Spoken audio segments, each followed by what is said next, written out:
Hello friends, welcome back to my YouTube channel. মই অনুৰাগ শৰ্মা আপোনালোক সকলোকে পুনৰবাৰ স্বাগতম জনাইছো মোৰ YouTube চেনেলটোলৈ।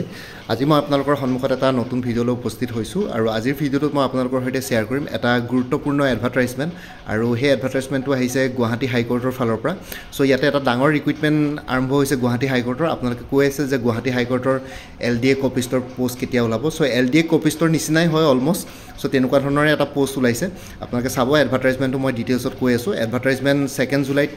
তেওঁলোকে পাব্লিছ কৰিছিলে, ঠিক আছে, যোৱাকালি। সো ইয়াতে লিখিছে অনলাইন এপ্লিকেশ্যনৰ starting date of submission of online এপ্লিকেশ্যনটো হ'ল 15/7/2025, মানে আপোনালোকৰ জুলাই 15 তাৰিখৰ পৰা ষ্টাৰ্ট হ'ব ইভিনিং 3টা বজাৰ পৰা। আৰু last date for submission of online এপ্লিকেশ্যনৰ লাষ্ট ডেটটো হ'ব 31 জুলাই 2025 ইভিনিং 5টা বজালৈকে, ঠিক আছে, 31 তাৰিখলৈকে আছে। সো আপোনালোকৰ হাতত 16 ডেইজ 17 ডেইজ সময় থাকিব অনলাইন এপ্লিকেশ্যন কৰিবলৈ। আৰু অনলাইন ফি পে'মেণ্টৰ লাষ্ট ডেটটো হ'ল 5 আগষ্ট 2025, আগষ্টৰ 5 তাৰিখলৈকে আপোনালোকৰ অনলাইন এপ্লিকেশ্যনৰ ফি পে'মেণ্টৰ লাষ্ট ডেট দিছে টিল বেংক ট্ৰানজেকশ্যন আৱাৰ্ছ, ঠিক আছে। আৰু এপ্লিকেশ্যন ফিবিলাক হ'ল SC ST কাৰণে 250 আৰু আদাৰ্ছৰ কাৰণে 500। আৰু ইয়াতে এটা বস্তু লিখিছে কেণ্ডিডেটছ আণ্ডাৰ PWBD মানে persons with benchmark disability category কোনো এপ্লিকেশ্যন ফি নাথাকে। যিসকল PWBD কেণ্ডিডেটছ মানে পাৰ্চনছ উইথ বেঞ্চমাৰ্ক ডিচেবিলিটি বা ফিজিকেলি হেণ্ডিকেপ তেনেকুৱা ধৰণৰ কেণ্ডিডেট আছে যে তেওঁলোকৰ অনলাইন এপ্লিকেশ্যন ফি নালাগে। বাকী SC ST কাৰণে 250 আৰু আদাৰ্ছ মানে জেনেৰেল OBC MOBC সেইখিনিৰ কাৰণে 300, ঠিক আছে। আৰু ইয়াতে সেইটোৱে লিখিছে, অন্য বেলেগ একো নাই। আৰু পোষ্টটো হৈ গ'ল জুনিয়ৰ এডমিনিষ্ট্ৰেটিভ এছিষ্টেণ্ট, ঠিক আছে, জুনিয়ৰ এডমিনিষ্ট্ৰেটিভ এছিষ্টেণ্ট যে পোষ্টৰ ওলাইছে। যিমানবিলাক ডিষ্ট্ৰিক্ট কোৰ্টছ আছে সেইবিলাকৰ ওপৰত ওলাইছে। গোটেইবিলাক ডিষ্ট্ৰিক্ট কোৰ্ট গুৱাহাটী হাইকোৰ্টৰ এটা ইণ্টিগ্ৰেটেড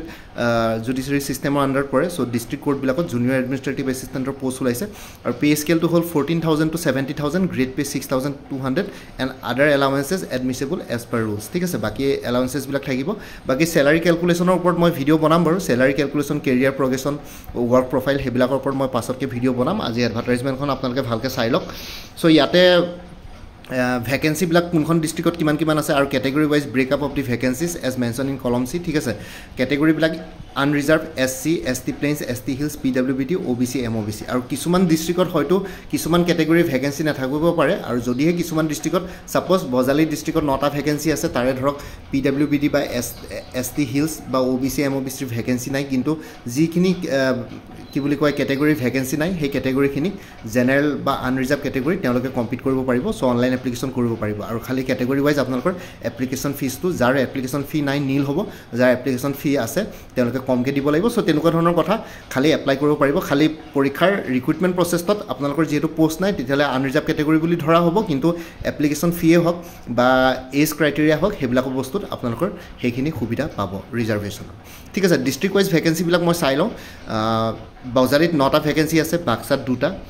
বৰপেটাত 8টা, বিশ্বনাথত 12টা, বঙাইগাঁৱত 4টা, কাছাৰ 9টা, চৰাইদেউ 25, চিৰাং 5, দৰঙত 16টা, ধেমাজি 6, ধুবুৰী 13, ডিব্ৰুগড় 8, ডিমা হাছাও 11, গোৱালপাৰা 4, গোলাঘাট 13, হাইলাকান্দিত 9টা, হোজাইত 13টা, যোৰহাটত 15টা, কামৰূপ মেট্ৰত 22টা, কামৰূপ আমিনগাঁও 10টা, মানে এইটো কামৰূপ ৰুৰেল হয়, কাৰ্বি আংলং 12টা, কোকৰাঝাৰ 9টা, লখিমপুৰত 8টা, মাজুলী 6টা, মৰিগাঁও 14টা, নগাঁও 11টা, নলবাৰী 10টা, শিৱসাগৰ 3টা, শোণিতপুৰ 16টা, চাউথ চালমাৰা মানকাছাৰ 26, শ্ৰীভূমি 12, শ্ৰীভূমি মানে আমাৰ কৰিমগঞ্জ ডিষ্ট্ৰিক্টখন যোনখনৰ নতুন নাম শ্ৰীভূমি হ'ল, তিনিচুকীয়া 15টা, ওদালগুৰি 5টা আৰু ৱেষ্ট কাৰ্বি আংলঙত 6টা, ঠিক আছে। টোটেল 34খন ডিষ্ট্ৰিক্টত ইয়াতে ভেকেঞ্চিছ আপোনালোকে দেখিছে। আৰু ইয়াতে যদি হায়েষ্ট ভেকেঞ্চি আমি চাওঁ তেতিয়াহ'লে চাউথ চালমাৰা মানকাছাৰ 26টা আছে ভেকেঞ্চি, আৰু কামৰূপ মেট্ৰত নেক্সট ছেকেণ্ড হায়েষ্ট 22টা আছে, ঠিক আছে। আৰু থাৰ্ড হায়েষ্ট যদি চাওঁ তেতিয়াহ'লে দৰং ডিষ্ট্ৰিক্টত 16টা আৰু 16টা ভেকেঞ্চি আৰু কোনোবা এখন ডিষ্ট্ৰিক্টত আছিলে। চ' ইয়াতে শোণিতপুৰত 16টা ডিষ্ট্ৰিক্ট, দৰং আৰু শোণিতপুৰত 16টা ভেকেঞ্চি আছে। চ' তেনেকৈ ধৰণৰ কামৰূপ মেট্ৰত ধৰক 22টা আৰু চাউথ চালমাৰা মানকাছাৰ 26টা, ঠিক আছে। চ' এনেকৈ district wise vacancy total vacancy আছে 367টা। ইয়াতে জেনেৰেল ভেকেঞ্চি আছে 191টা, ঠিক আছে। SC কাৰণে 30টা, ST hills ST plains 42, ST hills 20। চ' তেনেকৈ গৈছে ভেকেঞ্চিবিলাক। আৰু লাষ্টৰ ফালে যদি চাওঁ PWBDৰ 20টা। চ' তেনেকৈ টোটেল 79টা কাৰণে ৰিজাৰ্ভ আছে ইয়াতে PWBD। আৰু ইয়াতে উইমেন ৰিজাৰ্ভেশ্যন নাই, ঠিক আছে। OBCৰ কাৰণে MOBCৰ কাৰণে 79টা আৰু PWBDৰ কাৰণে ইয়াতে 20টা কি বুলি কয় 5টা ৰিজাৰ্ভ আছে ঠিক আছে আৰু ইয়াতে উইমেন ৰিজাৰ্ভেশ্যন নাই সো ইয়াতে গুটেখিনিকে মেল ফিমেল একে সমানে ধৰা হ'ব খালি ক্যাটেগৰাইজ ৰিজাৰ্ভেশ্যন আছে টোটাল পোষ্ট আছে 367টা আপোনালোকে ইয়াতে দেখিছে গুৱাহাটী হাইকোৰ্টৰ অফিচিয়েল ৱেবছাইটত এখন পাই যাব বাৰু মই পাৰিলে আপোনালোকৰ লিংকটো দি দিম সো ইয়াতে number of post mention is indicative only and may vary at the time of final selection on either side ঠিক আছে সো নাম্বাৰ অফ পোষ্ট ইয়াতে যোনখিনি মেনশন আছে হয়তো ফাইনাল সিলেকশনৰ লকে অলমান পোষ্ট বাঢ়িব পাৰে তেতিয়া অলপ ইয়াতে এডজাস্ট হৈ যাব ঠিক আছে বাহা কমা হ'ব পাৰে কমাৰ চান্সেস কম থাকে জেনাৰেলি বাহাৰ চান্সেস বেছি থাকে সো ফাইনাল সিলেকশনৰ সময়ত ধৰক গোটেই প্ৰসেসটো গোটেইটো কমপ্লিট হতে হয়তো 6 মাহ লাগি যাব পাৰে 6 মাহত ধৰক নতুনকৈ যদি কিবা ভ্যাকেন্সি ওলাই জুনিয়ৰ এডমিনিষ্ট্ৰেটিভ এসিস্টেন্টত তেতিয়া তেওঁলোকে ইয়াতে এড কৰি দিব ঠিক আছে a candidate is allowed to submit one application from only against a district of his or choice ঠিক আছে সো এজন ক্যান্ডিডেটে অকল এখন এপ্লিকেশনে সাবমিট কৰিব পাৰিব এখন ডিস্ট্ৰিক্টৰ তেওঁৰ নিজৰ চইচৰ এখন ডিস্ট্ৰিক্টৰ এগেইনষ্ট ঠিক আছে a candidate is allowed to submit one application from only against a district of his or choice ঠিক আছে আপোনালোকে যিকোনো ডিস্ট্ৰিক্টৰ কাৰণে এপ্লাই কৰিব পাৰে এনেকুৱা নহয় যে আপোনালোকে যোৰহাট ডিস্ট্ৰিক্টৰ হয় যোৰহাটৰে এপ্লাই কৰিব কোনবা ডিস্ট্ৰিক্টত যদি পোষ্ট বেছি আছে সেইখন ডিস্ট্ৰিক্টতো আপোনালোকে এপ্লাই কৰিব পাৰিব ঠিক আছে a common written examination will be held for selection to the aforementioned post for all the establishment of all the districts at a common written examination yate conduct kora hobo however final selection will be made district wise final selection hobo district wise cut off marks hobo jeneka apnalake agote ki boli koy LDA copistor time ot apnalake dekhisile district wise teneke cut off marks hoy selection hoy thik ase on completion of the selection process the high court reserves the right to allot posting to the selected candidate subject to availability of post thik ase aro selection process complete hoar bisot high court tat rights reserve thake তেওঁলোকক কোনজন ক্যান্ডিডেটক code allotment দিব ঠিক আছে eligibility criteria হেইছো এটো important হয় আপোনালোকে ভালকে চাই লওক a candidate must be a graduate in any stream from a UGC recognised university as on the last date of submission of application so এপ্লিকেশনৰ লাষ্ট ডেট টু হল 31 জুলাই 2025 সো 31 জুলাই লকে আপোনালোকে এজন গ্ৰেজুৱেট হ'ব লাগিব আৰু লগতে যোনখন কলেজ বা ইনষ্টিটিউটৰ পৰা গ্ৰেজুৱেচন কৰিব সেইখন UGC ৰিকগনাইজড ইউনিভাৰ্সিটি হ'ব লাগিব ঠিক আছে 31 জুলাই লকে আপোনালোকে গ্ৰেজুৱেট হ'ব লাগিব এনেকুৱা নহয় যে 31 জুলাই লকে আপোনালোকে এপ্লাই কৰিলে কিন্তু গ্ৰেজুৱেট হয়তো আগষ্টত হৈছে তেনেকৈ হলে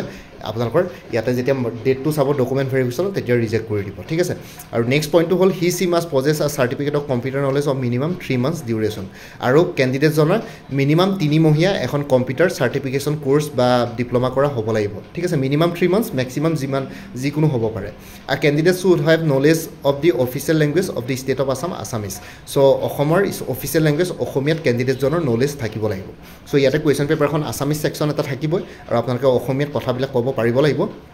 আৰু 4 নম্বৰ পইণ্টটো হল candidate must possess valid employment exchange registration number for the state of Assam so অসমৰ valid employment exchange registration certificate বা ৰেজিষ্ট্ৰেচন নাম্বাৰ আপোনালোকৰ থাকিব লাগিব আৰু এমপ্লয়মেন্ট এক্সচেঞ্জ ৰেজিষ্ট্ৰেচন নাম্বাৰটো ভ্যালিড হ'ব লাগিব এক্সপায়াৰ্ড হৈ যোৱা নহ'ব বা ইনএলিজিবল হৈ যোৱা এমপ্লয়মেন্ট এক্সচেঞ্জৰ নহ'ব আপোনালোকৰ লেটেষ্ট এমপ্লয়মেন্ট এক্সচেঞ্জৰ যোনখন এমপ্লয়মেন্ট এক্সচেঞ্জ বৰ্তমান ভ্যালিড হৈ থাকিব বা এক্টিভ হৈ থাকিব তেনেকুৱা এমপ্লয়মেন্ট এক্সচেঞ্জৰ সাৰ্টিফিকেটৰ নাম্বাৰ ইয়াতে লাগিব ৰেজিষ্ট্ৰেচন নাম্বাৰ এজ লিমিটটো হৈ গ'ল কেটেগৰী ৱাইজ আনৰিজাৰ্ভৰ কাৰণে মিনিমাম 18 বছৰ বিচাৰিছে আৰু ম্যাক্সিমাম এজ টু হল 40 ইয়াৰ্স ঠিক আছে অনলাইন এপ্লিকেশনৰ ডেটত আৰু OBC MOBC কাৰণে minimum age 18 years maximum in years 43 years ST plains ST হিলছৰ কাৰণে মিনিমাম 18 বছৰ আপাৰ এজ লিমিটটো আছে 45 ইয়াৰ্স সো জেনাৰেলৰ কাৰণে আপাৰ এজ লিমিটটো 40 ইয়াৰ্স OBC MOBC কাৰণে 3 ইয়াৰ্স ৰিলেক্সেশন আছে 43 ইয়াৰ্স ST হিলছ ST প্লেইনছৰ কাৰণে 45 ইয়াৰ্স মানে 5 ইয়াৰ্স ৰিলেক্সেশন আছে আৰু PWBD যিকোনো ক্যাটেগৰী হ'ব পাৰে unreserved OBC MOBC ST hills ST plains SC so যিকোনো PWD ক্যান্ডিডেটছৰ 50 বছৰলৈকে তেওঁলোকে এপ্লাই কৰিব পাৰিব খালি মিনিমাম ন্যূনতম যোনটো এপ্লিকেশন বয়স হেতু 18 বছৰ কিন্তু ম্যাক্সিমাম আপোনালোকৰ বেলেগ হ'ব পাৰে ঠিক আছে এটা সিলেকশন প্ৰসিডিউৰ কথা কৈছো সিলেকশন প্ৰসিডিউৰ কাৰণে আপোনালোকে কমন ৰিটেন টেষ্ট এটা হ'ব সৰি OMR based objective questions with multiple choices of 2 hour duration 120 marks or 2 ঘণ্টিয়া এটা কমন ৰিটেন টেষ্ট হ'ব অবজেক্টিভ টাইপ হ'ব মানে এটা কোৱেশ্চনৰ এগেইনষ্ট 4টা অপচন থাকিব আপোনালোকে বিচাৰি উলিয়াব লাগিব ইয়াতে জেনাৰেল ইংলিছ থাকিব 50 মাৰ্কছৰ জেনাৰেল নলেজ থাকিব general knowledge including computer knowledge 30 marks আৰু জেনাৰেল এপ্টিটিউড 20 মাৰ্কছৰ ইয়াতে থাকিব ঠিক আছে আৰু official language of the state of Assam আসামিছৰ 20 মাৰ্কছৰ এখন তাতে এটা কোৱালিফাইং পেপাৰ থাকিব কোৱালিফাইং মানে 20ৰ ভিতৰত আপোনালোকে মিনিমাম 40% মাৰ্কছ স্কোৰ কৰিব লাগিব এইটো সেকশনত 20 মাৰ্কছৰ ভিতৰত আসামিজ সেকশনটোত মানে 8 মাৰ্ক 20ৰ ভিতৰত যদি 8 মাৰ্ক নাপায় তেতিয়াহলে আপোনালোকৰ গোটেই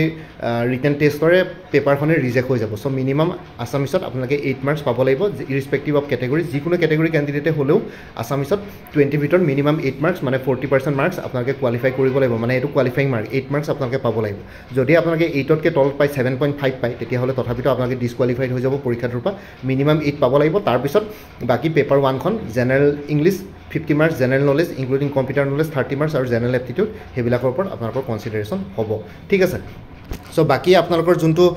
এই জেনাৰেল ইংলিশে হওক বা অসমীয়াই হওক এই যোনটো কমন ৰিটেন টেষ্ট এক্সামিনেশ্যন আছে সেই এক্সামিনেশ্যনটোৰ ওপৰত এটা কোৰ্ছ এভেইলেবল আছে মোৰ পৰা কোৰ্ছটো ল'ব পাৰে কোৰ্ছ মেটেৰিয়েলছখিনি এভেইলেবল আছে আপোনালোকক মই এই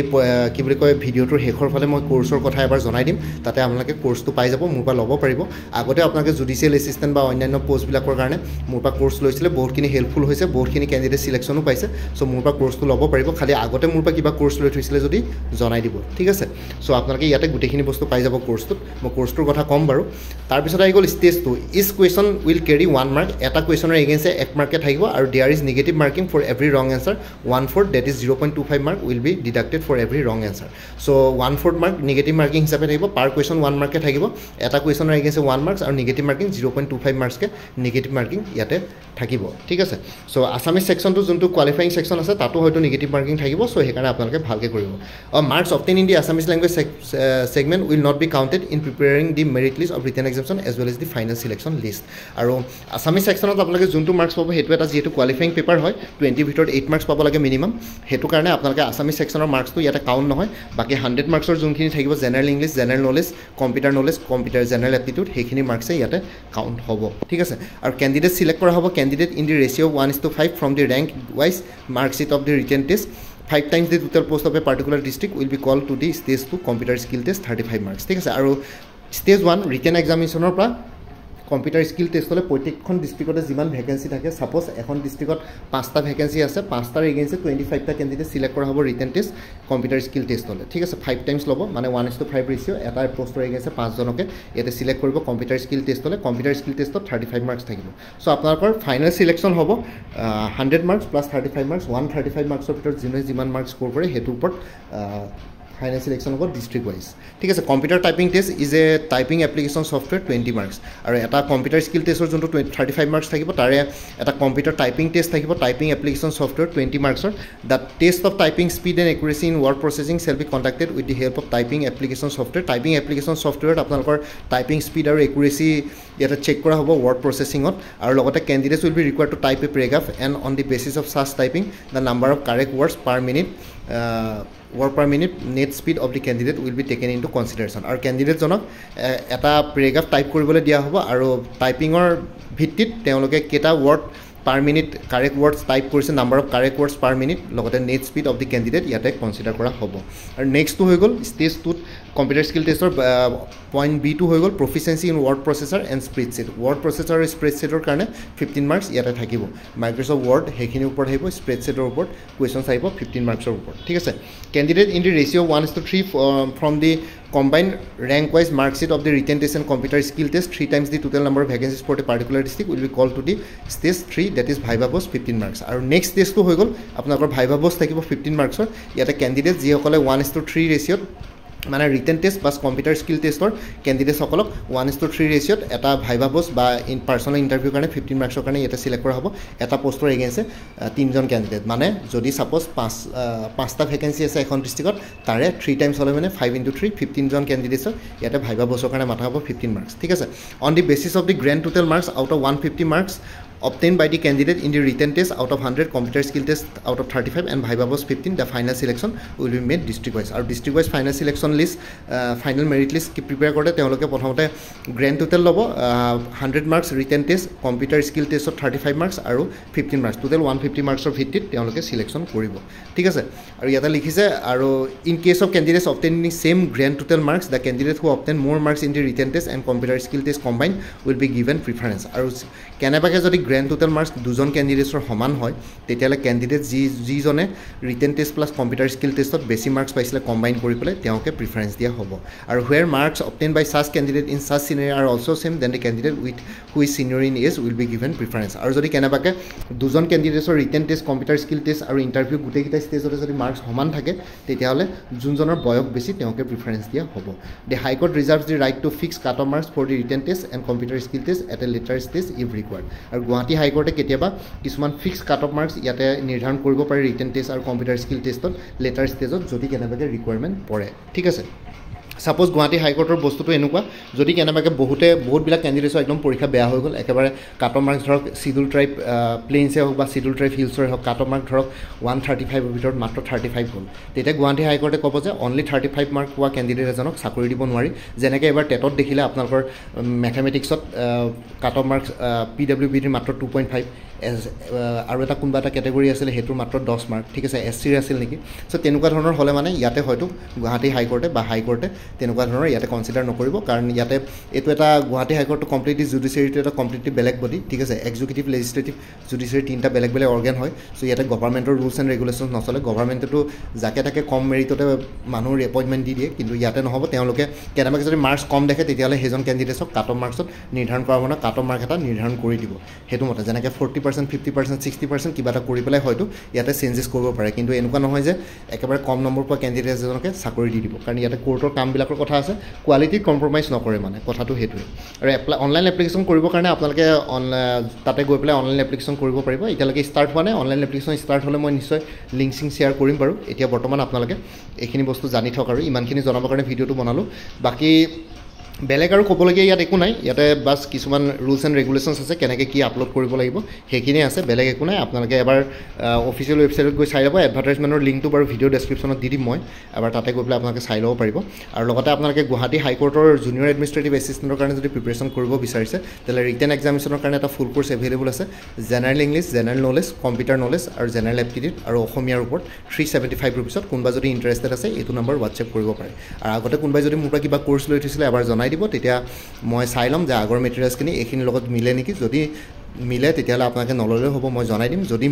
নাই মিলা তেতিয়াহ'লে আপোনালোকে ল'ব পাৰে 375 ৰুপিছত ফুল কোৰ্চ এটা এভেইলেবল আছে গোটেইখিনি ছেকশ্যন ইয়াতে কভাৰ কৰা হৈছে হোৱাটছএপ কৰিব পাৰে 9706557851 APSC ফৰেষ্ট ৰেঞ্জাৰৰ কাৰণে এটা ফুল কোৰ্চ এভেইলেবল আছে ইংলিছ আৰু জেনেৰেল নলেজৰ ওপৰত 349 ৰুপিছত ইয়াতে হোৱাটছএপ কৰিব পাৰে 9706557851 কাৰেণ্ট এফেয়াৰ্ছ 2024-25ৰ এটা ফুল কোৰ্চ এভেইলেবল আছে 99 ৰুপিছত ইয়াতে মান্থ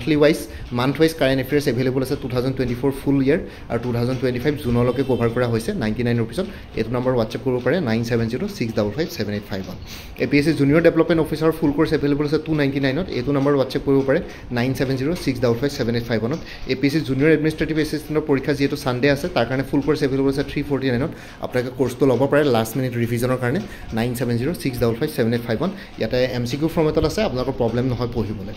ADRE 3.0 ফুল কোৰ্চ এভেইলেবল আছে 300 এইটো নম্বৰ হোৱাটছএপ কৰিব পাৰে 9706557851 APSC ইনস্পেক্টৰ অফ ষ্টেটিষ্টিক্সৰ কাৰণে ফুল কোৰ্চ এভেইলেবল আছে পেপাৰ অন ইংলিছ আৰু paper two current affairs mathematics আৰু ৰিজনিং পাই যাব 150 ৰুপিছত এইটো নম্বৰ হোৱাটছএপ কৰিব পাৰে 9706557851 APSC inspector of legal metrology full course available আছে জেনেৰেল ষ্টাডিজৰ ওপৰত 249ত এইটো নম্বৰ হোৱাটছএপ কৰিব পাৰে 9706557851 আছাম এগ্ৰিকালচাৰ ইউনিভাৰ্চিটিৰ ৰিক্ৰুইটমেণ্টৰ ফুল কোৰ্চ এভেইলেবল আছে এগ্ৰিকালচাৰ ইউনিভাৰ্চিটি ৰিক্ৰুইটমেণ্ট 2025 ফুল কোৰ্চ এভেইলেবল আছে 299ত এইটো নম্বৰ হোৱাটছএপ কৰিব পাৰে 9706557851 APSC জুনিয়ৰ ইঞ্জিনিয়াৰ ফুল কোৰ্চ এভেইলেবল আছে জেনেৰেল ষ্টাডিজ আৰু ইংলিছ গ্ৰামাৰৰ ওপৰত 249ত এইটো নম্বৰ হোৱাটছএপ কৰিব পাৰে 9706557851 APSC এগ্ৰিকালচাৰেল ডেভেলপমেণ্ট অফিচাৰ ফুল কোৰ্চ এভেইলেবল আছে জেনেৰেল ষ্টাডিজৰ ওপৰত 249ত এইটো নম্বৰ হোৱাটছএপ কৰিব পাৰে 9706557851 আৰু মোৰ পৰা কোৰ্চ ল'লে আপডেটেড কাৰেণ্ট এফেয়াৰ্ছবিলাক লাইফ টাইম পাই থাকিব তাৰ কাৰণে কোনো ফাৰ্ডাৰ পে'মেণ্ট কৰিব নালাগে প্ৰত্যেক মাহৰ বিগিনিঙতে বা ষ্টাৰ্টিঙতে এটা ৰিমাইণ্ডাৰ মেছেজ দিলে হ'ল যে প্ৰিভিয়াছ মান্থ কাৰেণ্ট এফেয়াৰ্ছ লাগে মই লগে লগে শ্বেয়াৰ কৰি দিম আৰু এটা কথা ক'বলৈ পাহৰি গ'লোঁ মই অলপ যদি ওপৰলৈ যাওঁ গুৱাহাটী হাইকোৰ্টৰ জুনিয়ৰ এডমিনিষ্ট্ৰেটিভ এছিষ্টেণ্টৰ কাৰণে আপোনালোকে গুৱাহাটী হাইকোৰ্টৰ যিমানবিলাক পৰীক্ষা আছে তাৰে এক্সাম পেটাৰ্ণবিলাক অলমষ্ট একেই ঠিক আছে গ্ৰেড 3 পৰীক্ষাবিলাকৰ এক্সাম পেটাৰ্ণ চিলেবাছ একেই আপোনালোকে যিকোনো প্ৰিভিয়াছ ইয়েৰ কুৱেশ্যন পেপাৰ্ছ আপোনালোকে ইয়াতে চালেই হ'ল LDA কপিষ্টে হওক বা জুডিচিয়েল এছিষ্টেণ্টৰ পৰীক্ষাও শেহতীয়াকৈ হৈ গৈছে তাৰে কুৱেশ্যন পেপাৰ্ছবিলাক চালেই হ'ল এই কোৰ্চটোত মই 5খনমান কুৱেশ্যন পেপাৰ্ছ ইনক্লুড কৰিছোঁ এই 5খন কুৱেশ্যন পেপাৰ্ছ আপোনালোকে এবাৰ চাই ল'ব পাৰিব ইয়াতে কেনেকুৱা কুৱেশ্যনছ আহিছে আছামিজ ছেকশ্যনটো আছে এই 5খন কুৱেশ্যন পেপাৰ্ছ মই আপোনালোকক এই কোৰ্চটোৰ লগত শ্বেয়াৰ কৰিম আপোনালোকে চাই ল'ব পাৰিব চ' বাকী কোনোবা যদি ইণ্টাৰেষ্টেড কেণ্ডিডেটছ আছে তেতিয়াহ'লে এই হোৱাটছআপ নম্বৰটো মেছেজ কৰি জনাওক 9706557851 আপোনালোকক কোনটো কোৰ্চ লাগে কোৰ্চৰ কণ্টেণ্টছখিনি শ্বেয়াৰ কৰিম লগতে পে'মেণ্টৰ লিংক দি দিম পে'মেণ্ট কৰাৰ লগে লগে গোটেই কোৰ্চটো নিজৰ হোৱাটছআপত PDF ফৰ্মেটত পাই যাব আৰু ইয়াতে যোনটো হোৱাটছআপ নম্বৰ দি আছে এইটো অনুগ্ৰহ কৰি কল নকৰিব এইটো জাষ্ট হোৱাটছআপ মেছেজৰ কাৰণে এভেইলেবল কলৰ কাৰণে এভেইলেবল নাই বাকী ভিডিঅ' ডেছক্ৰিপশ্যনৰ কমেণ্ট ছেকশ্যন চেক কৰক তাতে কোৰ্চখিনি কথা আৰু এবাৰ উল্লেখ কৰি দিছোঁ আৰু কোনোবাই যদি আগতে মোৰ পৰা কিবা কোৰ্চ লৈ থৈছিলে এবাৰ জনাই দিব তেতিয়া আগৰ মেটেৰিয়েলছখিনি বাদ দি যোনখিনি নতুন মেটেৰিয়েলছ লাগিব সেইখিনি ল'লেই হ'ল বাকী গুৱাহাটী হাইকোৰ্ট বুলি এটা প্লেলিষ্ট ক্ৰিয়েট কৰি থোৱা আছে এই প্লেলিষ্টত এই পৰীক্ষাটোৰ লগত জড়িত সকলো ধৰণৰ ভিডিঅ'ছ পাই যাব লগতে এই এডভাৰটাইজমেণ্টখনৰ এটা লিংকো মই এই ভিডিঅ' ডেছক্ৰিপশ্যনত দি দিছোঁ এই ভিডিঅ' ডেছক্ৰিপশ্যনত যোৱা লিংকটোত গ'লে মানে এই এডভাৰটাইজমেণ্টখন আপোনালোকে অফিচিয়েল ৱেবছাইটত পাই যাব বাকী মোৰ আৰু এটা চেনেল আছে অসম আইকিউ বুলি সেই চেনেলটোৰ লিংকটো এই ভিডিঅ'টোৰ ডেছক্ৰিপশ্যনত শ্বেয়াৰ কৰিছোঁ আপোনালোকে সেইটো চেনেলো ছাবস্ক্ৰাইব কৰিব পাৰিব চ' ডেট ভৱিষ্যতলৈ এনেকুৱা ধৰণৰ কম্পিটিটিভ এক্সামছবিলাক দিয়াৰ ক্ষেত্ৰত আৰু অলপ এক্সট্ৰা গাইডেঞ্চ পাই যায় বাকী মোৰ ভিডিঅ'ছবোৰ চাই যদি ভাল পায় মোৰ চেনেলটো ছাবস্ক্ৰাইব কৰি ল'ব আৰু লগতে আপোনালোকৰ যিমানখিনি ফেমিলি ফ্ৰেণ্ডছ ৰিলেটিভছ আৰু চিনাকি এক্সপিৰিয়েঞ্চ আছে তেওঁলোকৰ লগত মোৰ চেনেলটো শ্বেয়াৰ কৰিব লগতে কমেণ্ট ছেকশ্যনত জনাব কিবা যদি কুৱেশ্যন থাকে ডাউট থাকে মই নিশ্চয় আপোনালোকৰ কুৱেশ্যনছ আৰু ডাউটছবিলাকৰ ৰিপ্লাই দিবলৈ চেষ্টা কৰিম বাকী আজিৰ ভিডিঅ'টো ইমানতে সমাপ্ত কৰি আপোনালোক সকলোৰ পৰা বিদায় ল'লোঁ কাইলৈ পুনৰ এটা নতুন ভিডিঅ'লৈ আপোনালোকৰ সন্মুখত উপস্থিত হ'ম তেতিয়ালৈকে ভালকৈ প্ৰিপেৰেশ্যন কৰি থাকক সকলোৱে অল দি বেষ্ট থাকিলে bye take care friends Bharat মাতে কি জয় জয় আই অসম